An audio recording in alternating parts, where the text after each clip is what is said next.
Good morning mga kahuds. Ah, Actually late na to, no. Late na to dun sa nangyaring event sa San Juan.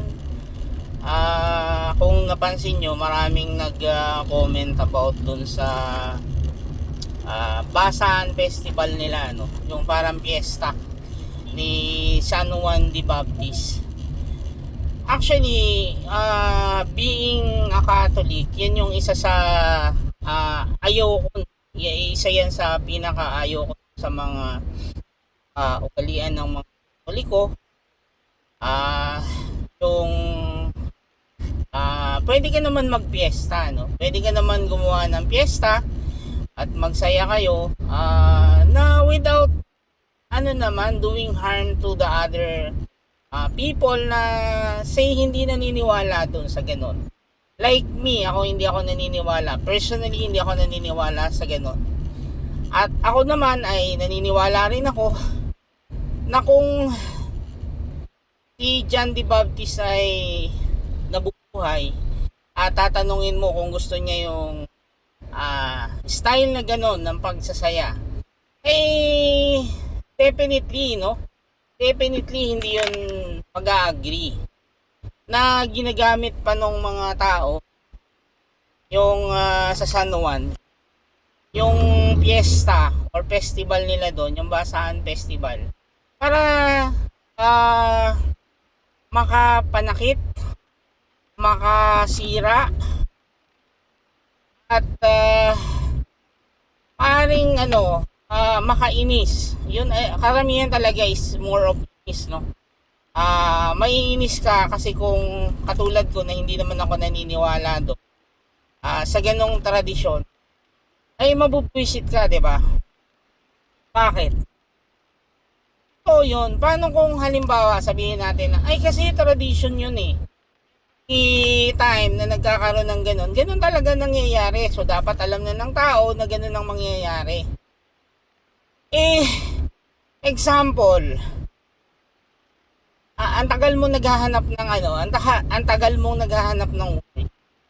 Tapos, yung araw na yun yung nabigyan ka ng chance na ma-interview, karoon ng trabaho, tapos bigla kang binasa ng mga tao na yun. Tapos, is ka wala kang trabaho, expected naman na maaring wala ka ring pera, so ang only option you have ay mag-ride ng either tricycle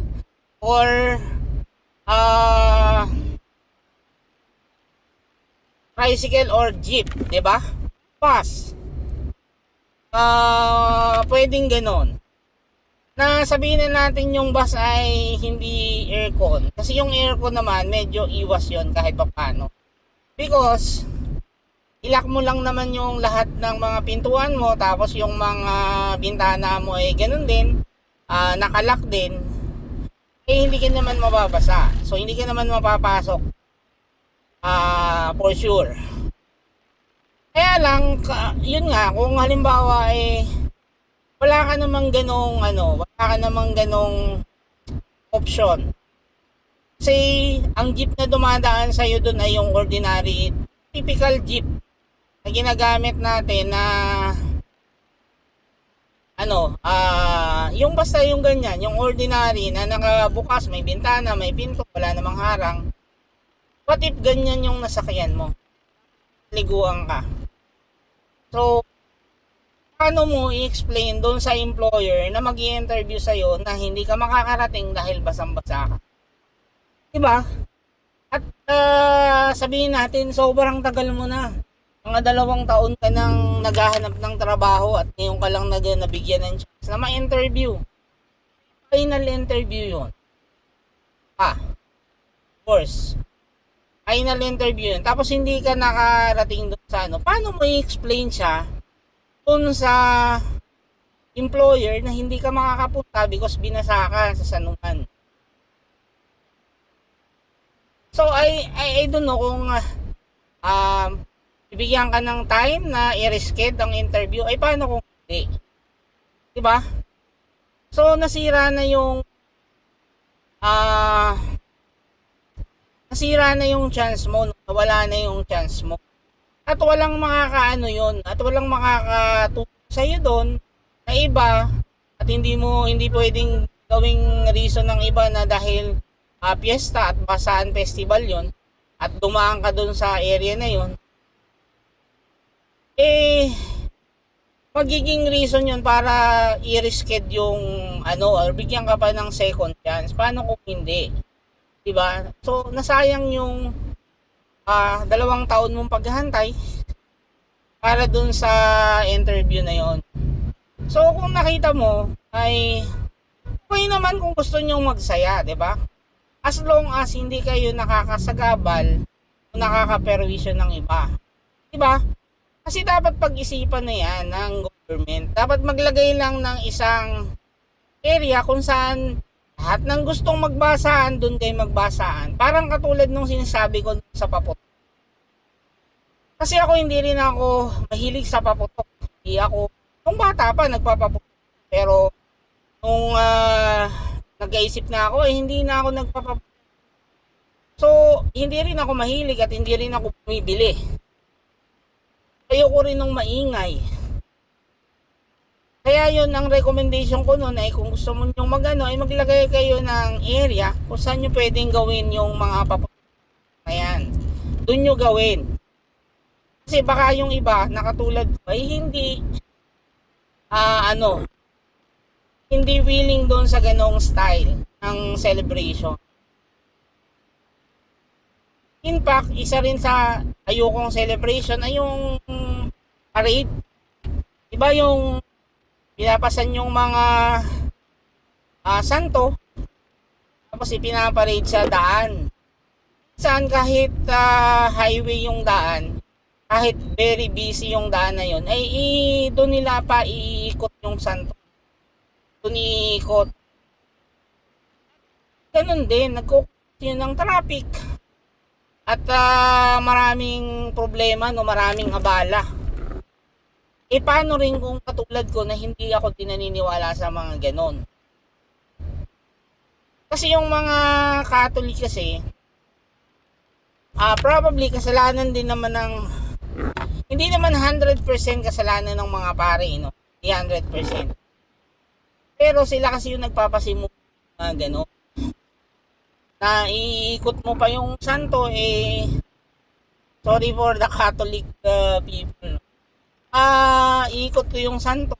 Pating ko yun, pagkabigat-bigat ng tao yun, iikot. Tatanungin mo yung santo at nabubuhay sila at totoo na banal sila.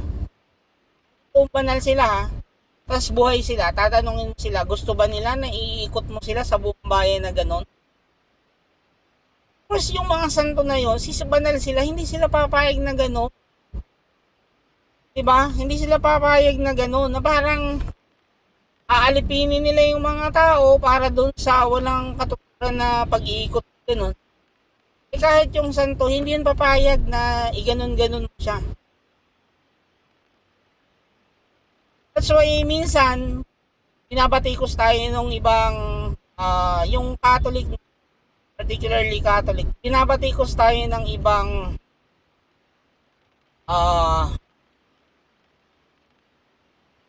pang religion dun sa na yun, kasi malinaw naman talaga sa sa Bible na sinasabi na bawal sumamba dun sa mga Diyos-Diyosan.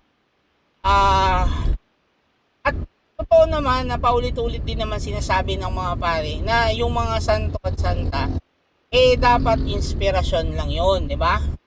Dapat inspirasyon lang yon. Kaya lang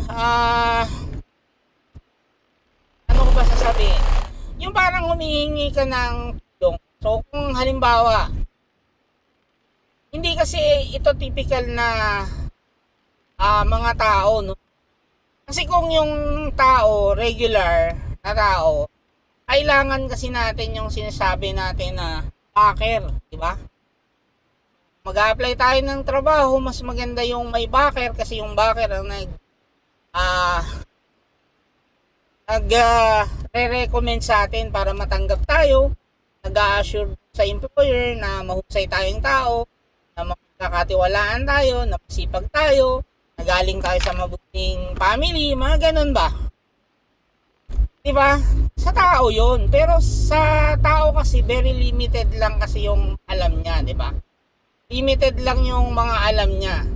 Kasi hindi ka naman niya nakita, so hindi niya alam anong klaseng tao ka, diba? So that's why kailangan mo ng backer. Kaya lang, remember, iba yung backer, iba rin yung Diyos. Diba? Kasi yung Diyos ay nalalaman niya kung ano lahat ang ginagawa mo. So now, nalalaman pala niya lahat ng ginagawa natin, what's the use of using yung Santo Santa na sinasabi ka palagi ng mga pare na dasalan natin sila para tulungan tayo. Hindi natin actually kailangan ng mga santo at santa, no? Para kasi siyang dapat ay para siya lang mga bayani na inspirasyon lang, hindi siya para santuhin. Yung iba nga even yung paggaling nila ay inaasa nila sa santo at santa eh. Diba? But actually, hindi naman sila healer. Ang nag-iisang healer ay si Jesus Christ. Ayon yun sa Bible. Diba? So, ibig sabihin, kahit hindi ka dumaan sa santo at santa, kahit hindi ka magdasal sa kanila na dapat talaga, ay maririnig ka ng Diyos. Maririnig ka naman ng Diyos eh. Kasi hindi naman siya tao eh. Diyos naman siya, di ba? So, hindi mo kailangan dumaan ng santo at santa para humingi ng sa Diyos. Di ba? In fact nga, ako personally, hindi ako masyadong, or hindi talaga ako nagdadasal. Bakit? Kasi, feeling ko naman talaga, ever since, parang kahit naman magdasal ako, wala naman nangyayari. Walang nangyayari sa pagdasal ko. Pag halimbawa gusto ko masa ng ganito, tapos nagdasal ako, ay babagsak din ako. Diba? Babagsak din ako. So for me, sa akin hindi nakakatulong pagdadasal. Nahayaan ko na lang kung anong mangyari. So, nagiging practical lang ako na hindi talaga ako naniniwala. Kasi sabi naman ng, diba, paulit-ulit din naman, sinasabi ng kung hindi niya kaloob sa'yo, ay hindi naman yun mangyayari sa'yo. Diba? Hindi yun mangyayari. Kung, sabi kasi nila, yung halimbawa ay yung dreams daw ay pinagtatrabaho. Tama naman yun, pinagtatrabaho. Pero ginaguide ka pa, diba? Kasi ang dami namang masipag, hindi naman sa pagbukas na ako rin naman hindi ako tinitigil. Pag nasa opisina din ako ay ubos na yung oras ko at sinusulit yung pinabayad sa akin. And yet, hindi naman tayo katulad nung iba na hindi naman masyado nagtatrabaho pero sobrang yaman. May ganun kasi, may ganun. Yung hindi sobrang sipag, hindi sobrang talino, pero sobrang swerte. Sobrang swerte, yung pera ay parang umaagos lang sa kanilang kamay. Na hindi naman sila masyado hirap. Compared to us na trabahong-trabaho pero hindi naman tayo masyadong nagkakaroon ng yaman na katulad ng nakukuha ng iba. So meaning, kahit hindi ka magdasal, or kung magdasal ka man, kung hindi naman yun talagang para sa'yo, I don't think na ibibigay sa'yo. So regardless whether mag-pray ka or hindi ka mag-pray, ay yun pa rin yung mangyayari. Yun na yung paniniwala ko, yun yung paniniwala ko personally. So yung nangyari sa San Juan, isa yung ano, 'di ba? For example, doon ako nakatira sa area ng San Juan or malapit sa San Juan. Pero alam ko rin na gano'n ang ginagawa ng mga taga San Juan at wala namang choice at mando. Ah, dahil wala naman akong sariling sasakyan, like swerte naman tayo dahil may sasakyan ako. Paano yung iba na walang sariling sasakyan at walang ibang choice kundi ang mag-public transport? So, naapektuhan kasi sila doon sa mga paniniwala na hindi naman nila pinapaniwalaan. What if iba yon, pang religion yung man na hindi na niniwala din? Siyempre galit na galit yun. Like, ba yan, mga INC, mga sakta. So, hindi sila naniniwala doon. Idadamay mo sila, di ba? Hindi naman nila kasalanan, halimbawa, na nakatira sila doon. Diba? At hindi rin nila kasalanan na hindi naman sila Katoliko. Pero madadamay sila doon sa ganun style. Kaya once and for all, yung government sana maglagay ng specific area na hindi una nag-cause din siya ng traffic, di ba? Sobrang traffic na time nagkaroon ng piyesta yung San Juan. Before nga nagpasa lang sila ng ordinance. Before nga yung Big Canal, diba? Yung tubig kanal ay dati. Ayun yung pinapambuhos nila yung sa tao, diba? Ayun, pinagbawal yun, nagkaroon ng local ordinance doon na pag nahuli ka ay ikukuha ka pag gumamit ka ng tubig kanal. Yun pang tubig kanal na yun, tingin mo ba ay in ano na yun? In observance doon sa celebration ng piyesta ni Juan de Baptist. Diba? Hindi, diba? Hindi. Kasi, ano yun ang intention mo talaga ay makapambuisit Pagka ganun, diba? Ang intention mo ay makapambuisit, hindi mag-celebrate.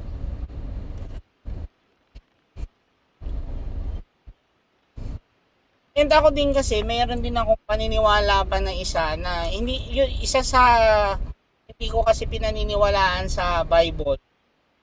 Hindi lahat kasi ng nakasulat sa Bible pinaniniwalaan natin, no? May mga nakasulat doon na hindi ko pinaniniwalaan. Like, for instance, yung kailangan mong mabinyagan because nagmana ka ng kasalanan. Di ba? Nagmana ka daw ng kasalanan. Kapapanganak mo lang, nagmana ka na ng kasalanan. Hindi minamana ang kasalanan for me. Diba? Bagong anak ako, tatanggapin ko pa na may kasalanan na ako. First day ko pa nga lang sa mundo. Sasabihin mo may kasalanan na ako dahil nagkasala si Eva at ni Adan. Pakialam ko sa kaninang dalawa. Diba? Pakialam mo ba kay Eva yun yan, diba? So, ako kasi, hindi talaga yun yung hindi ko pinaniniwalaan na isang kaugalian ng mga Katoliko. Yung sinasabi ng Bible,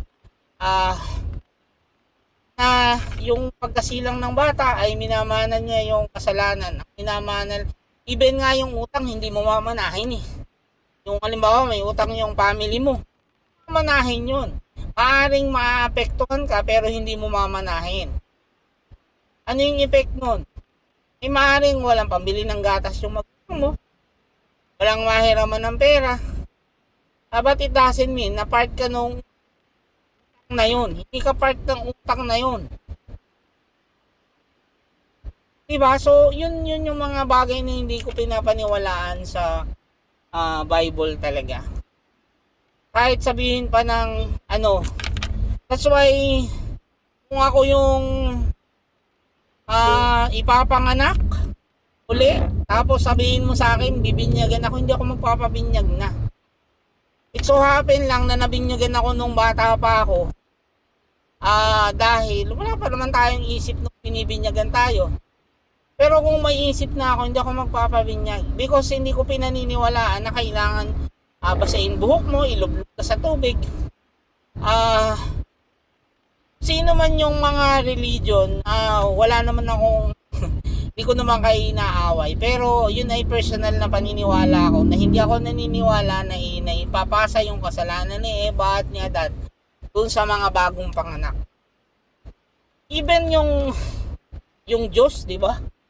Hindi tatanggapin yung ganyan na katwiran. Even siya, hindi niya kakatatanggapin yung katwiran na yan, na kailangan mong mabinyagan para mahugasan yung kasalanan na hindi mo naman alam kung paano nag-umpisa. Or alam natin, nabasa natin, pero wala naman tayo dun para sabihin na nangyari ba talaga yun? Kasi Bible lang nagsabi na nangyari yun eh. And the impact, ako nga rin, mas kasi din ako mas combination ako ng science at religion. Kasi ang religion naman talaga is faith. Paniniwala lang yan. Diba?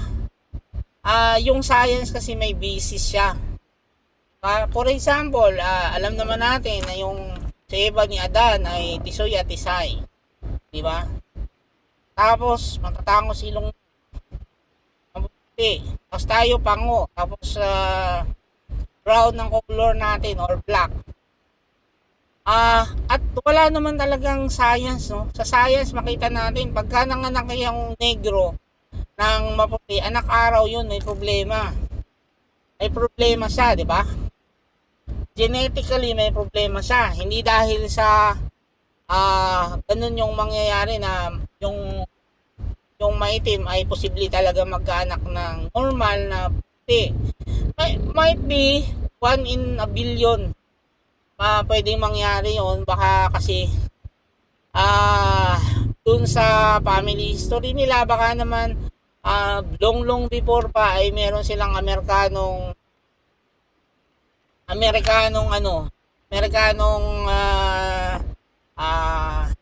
tawag doon, inuno. That's why nagkaroon sila bigla ng anak na maputi, di ba? Pero normally ay hindi naman nagkakaanak yung negro ng puti. At yung mga Pilipino ay hindi nagkakaroon ng matangos ang ilong, pero hindi ganun katangos sa ilong ng mga say Amerikano. Diba, hindi ganun katangos. Pero possible na magkaroon ng pero yung pure na pangu kayo, I doubt na aanak kayo ng sobrang tangos ang ilong. Again, pwede kayong maggaganon. Genetically, may problem na naman yung bata. Diba? May problem yung bata kung hindi yun yung expectation sa'yo. May problema yung bata, palagi naman ganon eh. So, hindi rin ako masyadong naniniwala talaga na si Eva at Adan lang ang pinag-umpisa ng tao. Hindi rin ako naniniwala doon. Bakit? So yun eh. Alam nga naman mag-aanak siya ng negro. Ito sabi nung mga magagaling sa theology, may explanation sila doon. But anyway, pwede mo naman paniwalaan kung anong gusto mong paniwalaan, pero ang papaniwalaan ko kasi yung nakikita ko yung possibility based on science, no, na ganun talaga. Ito naniniwala tayo na may Diyos because kung isipin mo, napaka-perfect kasi nung pagkakagawa ng mundo. Iisipin mo, bakit ko sinabi? Tingnan na lang natin sa yung mangga. Diba? Sa yung mangga, tingnan na lang natin. Diba, hanggang sa flowering yan, hanggang sa nourish yan ng puno, diba? Hanggang sa maging hinog at matamis. Kung ready na siya nakainin, na masarap na siya, diba? Yun yung time na hinog na siya. Lumalambot na yung pagkakahawak niyan doon sa tangkay. Tapos huhulog na siya, diba? Pag nahulog siya, sobrang tamis nun yung hinog sa puno, diba? Sobrang tamis. At kung isipin mo, diba napaka-perfect ng pagkakagawa ng Diyos sa mundo? Kasi alam niya kung kailan siya dapat kainin. Although may ibang tao na gusto hilaw, mas nasasarapan sila sa hilaw, pero kung mapapansin nyo, lahat ng prutas na kadalasang nahuhulog pagka hinog na ay sobrang tamis, no? Sobrang tamis. Yun yung timing na tamang-tama talaga siyang i-harvest. Diba? Katulad ng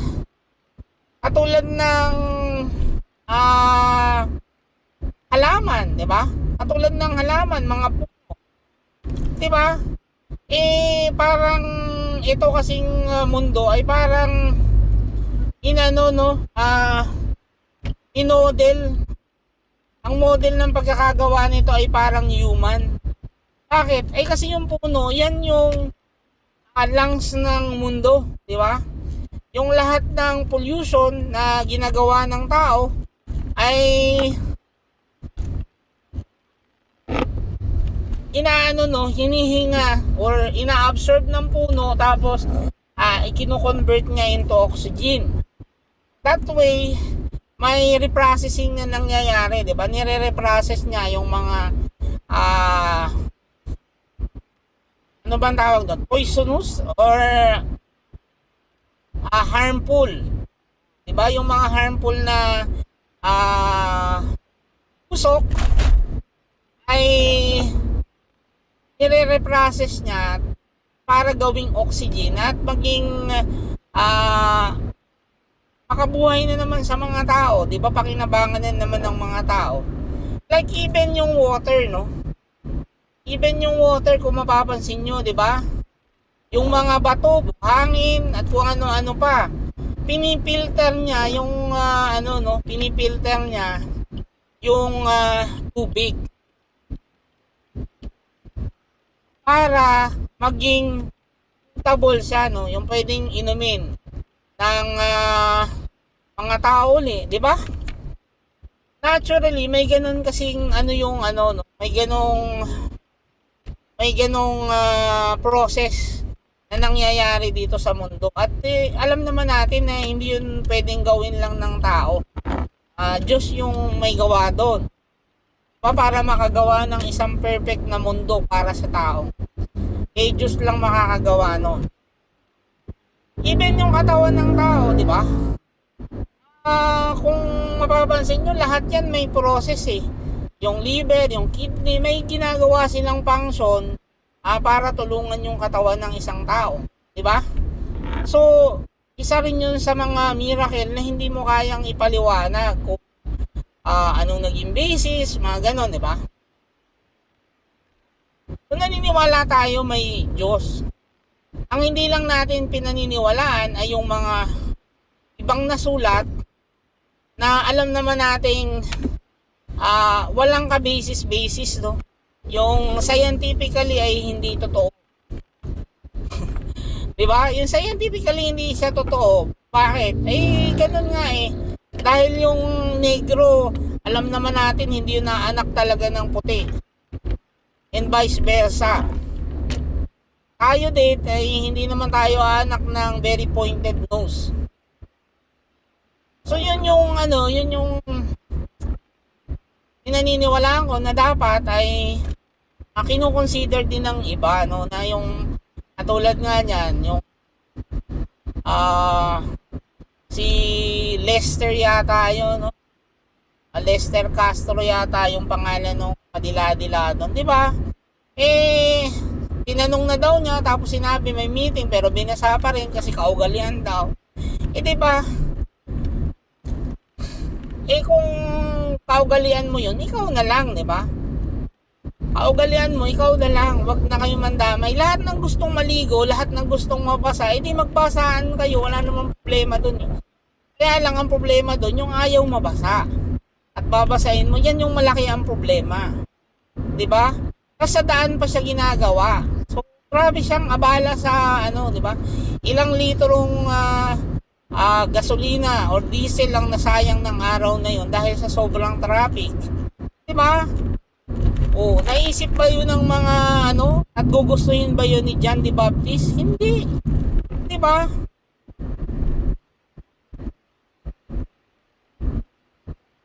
Ngayon, ay ginantihan siya ng mga tao, although yung mga tao naman gumanti sa kanya, hindi rin nag-isip. Pa hindi nag-isip dahil binigay yung address at saka yung number niya, tsaka yung complete name, eh tinarantado naman siya, nagpa-deliver doon sa kanya. 'Di ba? So mali rin 'yun.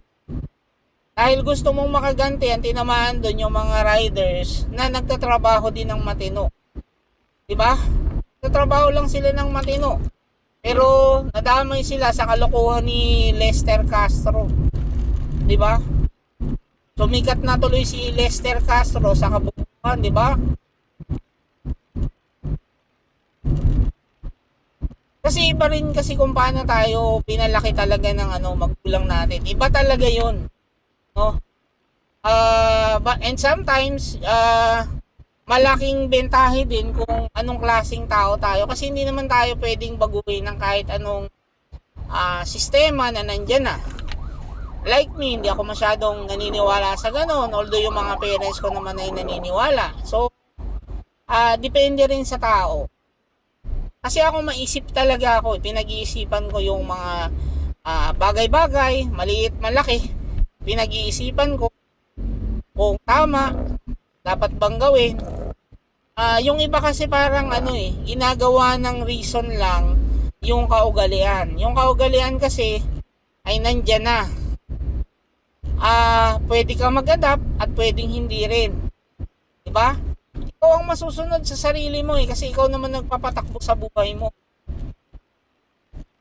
Mali yung kasabihan din na, mali din yung sasabihin na dahil yan na yung nakamulatan ko ay yun din yung gagawin ko. Paano kung alam mo naman yung pagnanakaw ay hindi tama tapos namulat ka sa pamilya na magnanakaw? Diba? May desisyon ka sa sarili mo magiging magnanakaw ka o hindi. Although yung surroundings ay nakakatulong tayong i-groom, kaya lang positive or negative ay influencean tayo, pero at the end of the day ikaw pa rin magdi-decide kung magiging sino ka at magiging ano ka. Diba? Ikaw pa rin ang magdi-decide, walang ibang magdi-decide kundi ikaw. So hopefully kasi maraming galit na galit doon sa nangyari sa San Juan. Maraming binabatikos nga yun nung araw na nangyari yung piyesta nila ay napakaraming pambabatikos ang inabot ng piyesta na yon. At ako nga again paulit-ulit ako na even si Juan de Baptist ay hindi niya gugustuhin na i-celebrate yung araw niya sa ganung kalokohan, di ba? Hindi niya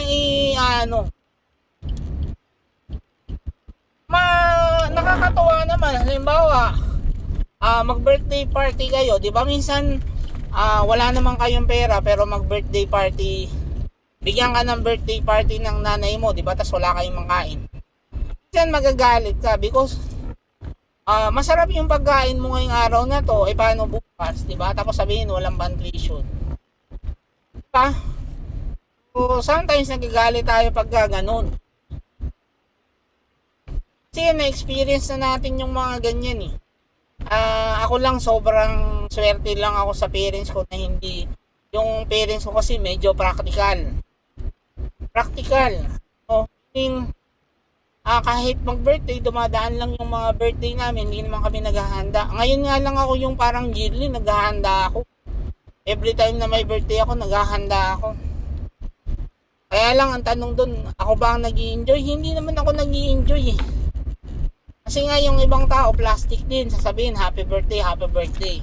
Pero ang ini-expect niya, pag binati mo siya pag binati ka nila ng happy birthday, ay magpakain ka para mapersa kang magpakain. Di ba ganun?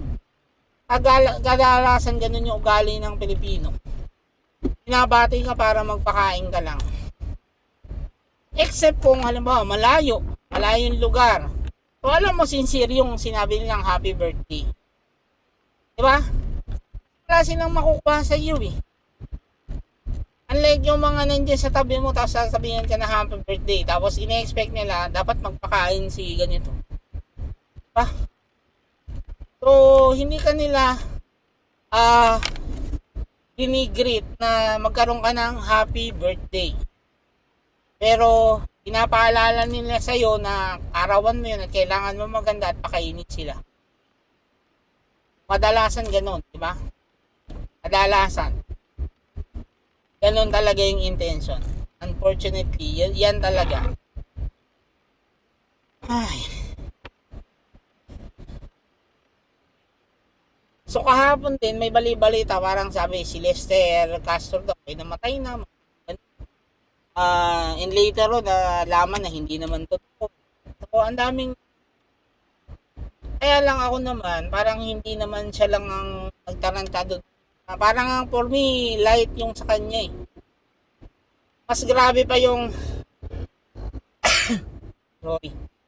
Mas grabe pa yung timba-timba, di ba? Yung isang timba na ibubuo sa'yo, kaya may host na ipupunit sa'yo. Mas grabe pa yun kumpara sa ginawa niya. Kaya lang, medyo nagmarka kasi yung kay Lester because nga, padila-dila pa yung tarantado. Parang, parang nang-aasar pa, no? Nakakaasar na nga yung ginagawa niya, tapos nang-aasar pa. Pero sa akin, very light yung sa kanyang ginawa, no? Ano lang yun eh. Water gun lang yun sa kanya eh. Mas kahit i-water gun mo ako ay maya-maya lang itatakbo ko lang yan sa motor, mamaya tuyo na ako. Hindi ako masyadong affected dun sa ginawa ni Lester, no. Very light yon for me ha, very light. Wag naman magalit sa akin yung nagagalit sa kanya. Very light yung ginawa niya. Ano lang yon, water gun lang yon. Visit pa ako dun sa hagisan mo ako ng isang pail.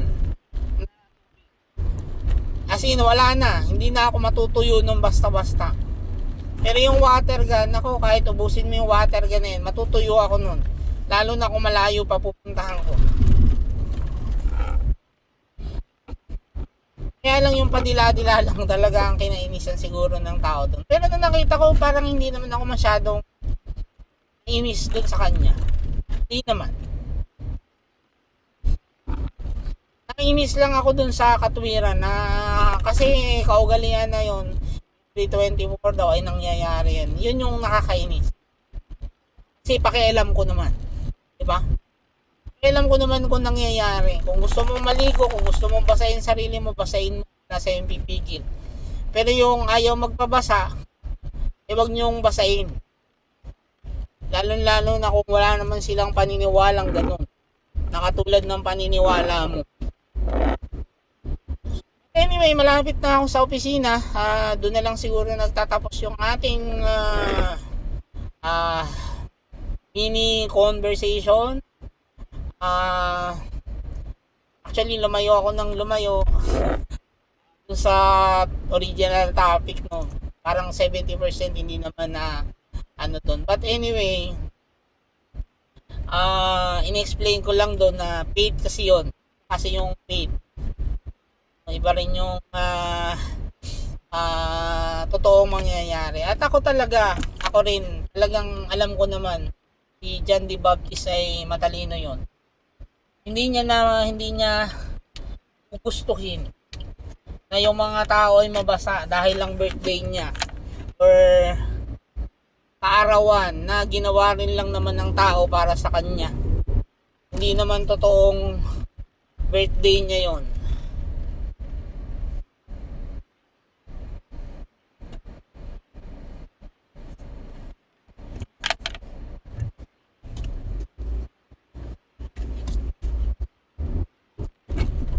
Hindi niya araw yun eh. Ginawa lang naman ng tao na yun yung day na isi-celebrate yung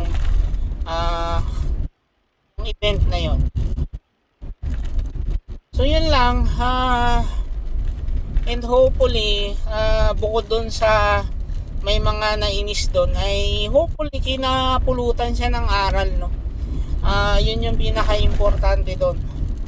Hindi naman importante na nangyari yun. Ang importante doon ay may natuto dapat doon sa pangyayari sa San Juan.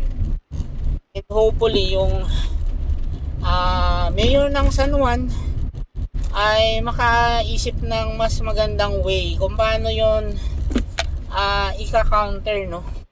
Yung mga ganong incident.